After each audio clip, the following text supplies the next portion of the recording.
Hello and welcome. This is Lisa Marie Graves with MLJS Legacy, and you are watching Featured Friday, where successful business leaders share their knowledge and experience to help you develop and create a 360 legacy leadership skill set.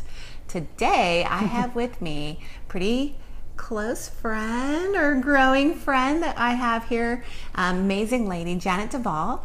She is with Sanctified Hope. She is the founder and chairperson of this organization, and I am very fortunate and honored to be on the advisory board. Yes. Yes. Janet and I met a couple of months ago at her ribbon cutting, and I got to first hear about Sanctified Hope, and it was intriguing. But it was probably a couple of months later where you guys gave me a personal invite to come out to their facility, their home, and to really tell about their story and their why, and to ask me also to serve on their board. And once I heard their story, it gave me chills, and I couldn't say no. So she is going to share some of her story and what Sanctified Hope is all about. So Janet. Thank you, Lisa. I'm so glad to be here today. Really, it's amazing what all has happened with this place. And so I wanted to go back just a little bit and tell you about the history of why we started this Sanctified Hope. It is a 12-month transitional home for women as they're being released from prison. And the reason why it was on my heart to do this is because I had been volunteering at Carswell Federal Prison in Fort Worth, on the west side of Fort Worth, for about 8 years and teaching classes. And I saw a lot of these women just make a lot of amazing advances in their life and following the Lord, because we are a Christian organization, and then they would be so scared to get out of prison. And so that just started my heart thinking about, where are there homes like this? Where are the Christian transitional homes? And so got together with some people in 2015, and by the end of 2015 we had our 501c3, and we have 2 duplexes outside of Weatherford, and we began our program. And so it has been amazing to see what has happened in the last 2 years. We have a partnership with Center of Hope, and the girls come to us and they have to commit to the 12 months. And the first 3 to 6 months they work on different life skills. They work on Christian studies. They each have their own personal mentor. And then we partner with Center of Hope, and they are trained for jobs. And then we help them to get jobs within the next 3 to 6 months, the last 6 months of their time here. And we are really interested in women finding out, what is their dream? What is the dream that they've always wanted in their life? What is their destiny? And so we have 2 girls here that just got signed up for college yesterday, actually. Wow. At Weatherford College. And one of them, their dream was to be a welder. And so she's going to take welding classes starting in October. And the other girl is signed up to do business administration. And we're so excited. They were able to get some scholarship help and some Pell Grants. And that was a dream for both of them, is to be able to do that, to go to college. And so we're so excited, but we are just amazed at how many people have come alongside of us in Weatherford. So we're excited. We have 2 duplexes out here that have been beautifully furnished with things that people have donated to us, and we have people coming in all the time and helping us with different classes that we teach, and it's just been an amazing thing to see all of this come together. Yeah. So, and the homes out here really are truly gorgeous, and you'd never know that all the items, every item in here is donated. And they all match. They do. It's amazing. Amazing. So when I first met Janet and was listening to her about her program, honestly, I was very unsure, and just didn't know that if I wanted to get involved with women that were recent released from prison. And you know why? Because I didn't know. I didn't know about their program. And so when I came out and talked with you and Sue and truly understood, one, the religious backing of this, or the heart of it, honestly, and also, the application process of your residents, or what do you call them, residents? Your ladies. Yes, How yes, about that? that's the ladies. Our ladies, yes. And the whole program that you guys offer, and that they actually have to compete, and they're truly dedicating themselves to this transition, but also what you shared about, not having a place to go and wanting to make a permanent change in their lives, and the statistics that you shared about them potentially, ending back up in prison. Right. Within 5 years, 2/3 of the women or men are back into prison because they don't have a place to go. They can't get a job. No one will believe in them. And so we are really helping them with that, because we kind of go before them and kind of make the path straight for them. But one of the things that we do is we don't just take anybody. The people have to be willing, first of all, willing to change. They have to be committed to the 12 months, no alcohol, no drugs, no cigarettes, no intimate sexual relations for the year. And we go through an extensive 3-part application process where we really wean out the ones that are just trying to just find a place for a month or something. And so we have women that really want to follow the Lord and really do want to make a change in their life. And that makes a big difference, because that then they stay, and then they go through the program. So they're really excited about it. Yes, and they're all so happy out here. Yes, they are. They really are. They're amazed. Oh, and we also have a garden out here, because we're trying to teach them to eat really healthy. We have people that come out and teach exercise classes, and so we're working on the whole person, not just spiritual, but physical, emotional, and all of their the whole being, so that they become a whole person, truly dedicated to the Lord. So we're excited. Yeah, and I like how she shares about her excitement for some of the ladies, and in what may be very simple for others of going to college, that may not have been something that was ever in these ladies' thoughts or plans or possibilities. And so it's really nice that you're able to bring out that dreaming opportunity. Yeah, that's right. That's true. I took one of the women to get her driver's license the other day, which is just a normal thing that I did with my children, and she is 26 years old, and she said, I've never had a driver's license. Well, she drove, but illegally, and this was the first time, because she said nobody cared enough to get me to take me to get my driver's license. And I thought that just the normal life of how we do things, they're just not used to that, and they're not used to somebody caring about them, and that makes a big difference in their life. Yeah. Well, I'm very impressed with Janet and her heart and how it has led her. We were talking about a few things prior to our interview today, and we were talking about what brought her success.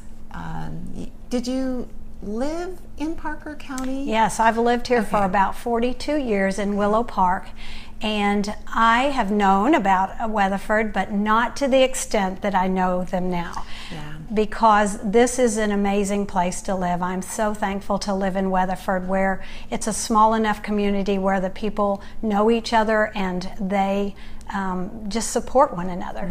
And so one of the greatest things that I have found in doing this is networking.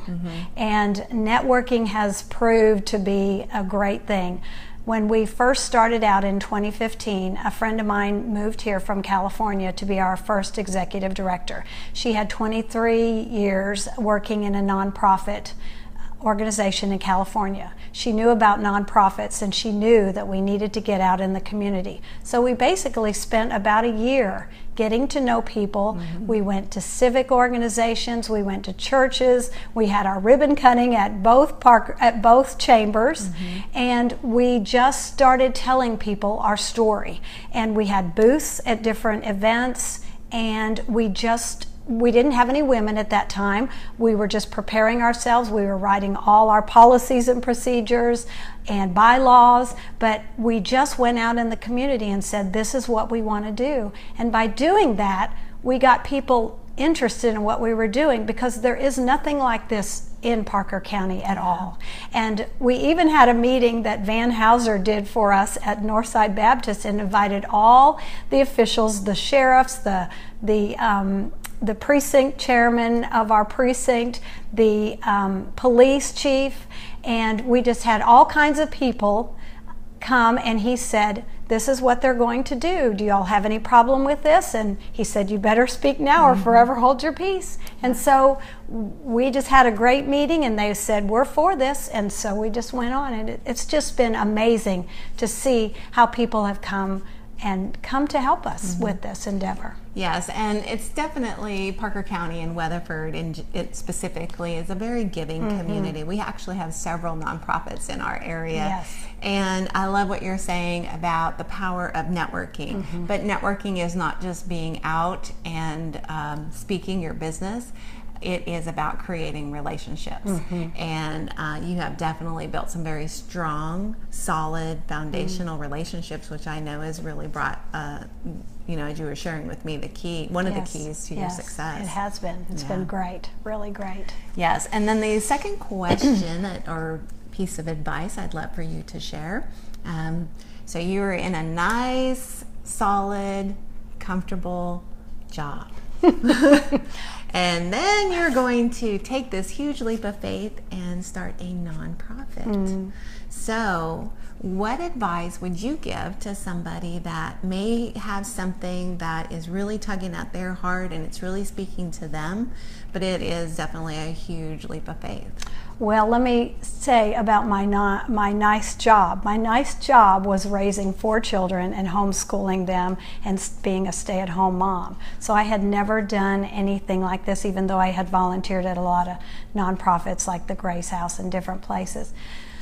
So when I got this idea, it was fairly scary to me, but I felt like that God was saying, do this and do it scared. And what I mean by that is that I wasn't just saying, hey, I've got this, I can do all this, but surrounding myself with people who know and taking one day at a time. And so I had never started a nonprofit, so I got my friend to help. And sorry about that. We had a phone call coming in. That's okay. So doing it scared. That is the main thing I tell people. So if you feel that God is nudging on your heart to do something, do it. If you feel like this is something God has called you to, which I definitely did, I just did it scared. And I don't look very far ahead, because if I do, I get scared. So I just take one day at a time, and I'm like a horse with blinders on. I just walk this way. And but in faith. It has been in faith. And I will tell you, for the last year, I have written down something every day that God has done, whether it is bringing in a financial donation or somebody calling up or saying I want to help or whatever. It has been the most amazing step of faith for me to believe that God is in this and He is bringing us through this. So it is amazing. So if you feel like you're supposed to do something, I say do it scared, because that way you're not saying I got this and you're just full of yourself and you can't rely on God, because that's definitely the way I've had to be, is to rely on Him. Wow. So great words.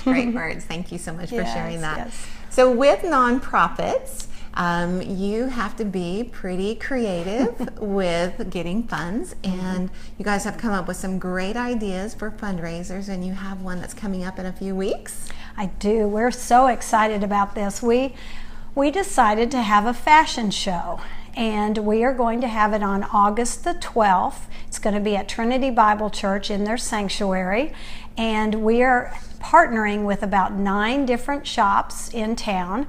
It will be a brunch from 10:30 in the morning to 12, and we are going to be modeling some of the clothes. In fact, Lisa is going to model from Teskey's store, which we're excited about that. And some of our girls are going to be modeling, some of us that work with Sanctified Hope.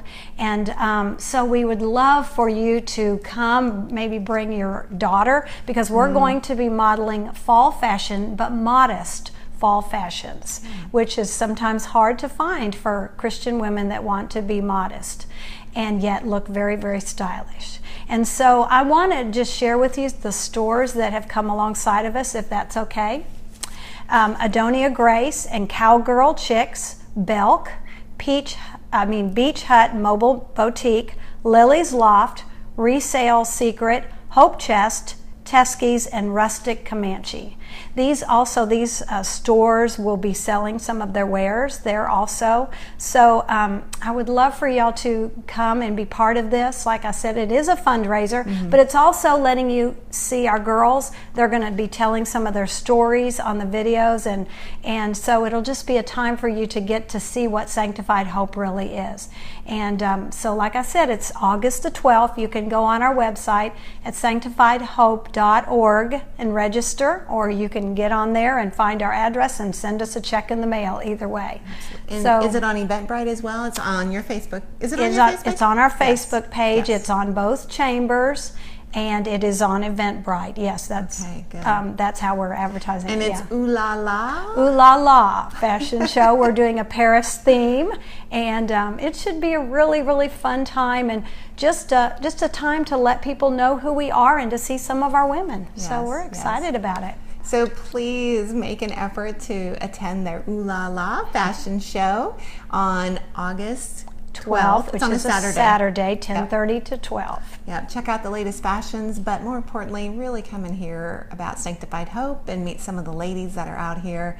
It is truly an inspirational organization, and you won't regret it. So thanks so much, Janet. Did you have anything else that you wanted to share? Lisa, thank you for letting me come here and be part of this. This was great. I Absolutely. appreciate it a lot. Yeah, we were actually sitting in one of their homes. So yes, this is one of our homes, and this is the home that the women will come to after they've been in our first home, where there's 6 women. This is a 2-bedroom, so it's we will just have 4 women here, but as they've graduated, it's around the corner. It's a little bit farther away from our office, and so they kind of come here when they're ready to kind of move on and that's good. Have a little bit more responsibilities, have a car, have a cell phone. Yeah. Very cool. Well, thanks so much for watching. Please like Sanctified Hope's Facebook page. Check out their website. Hope you can make their event on August 12th. And if you would like to be on Featured Friday, please reach out to me. You can reach me at lisa@mljslegacy.com.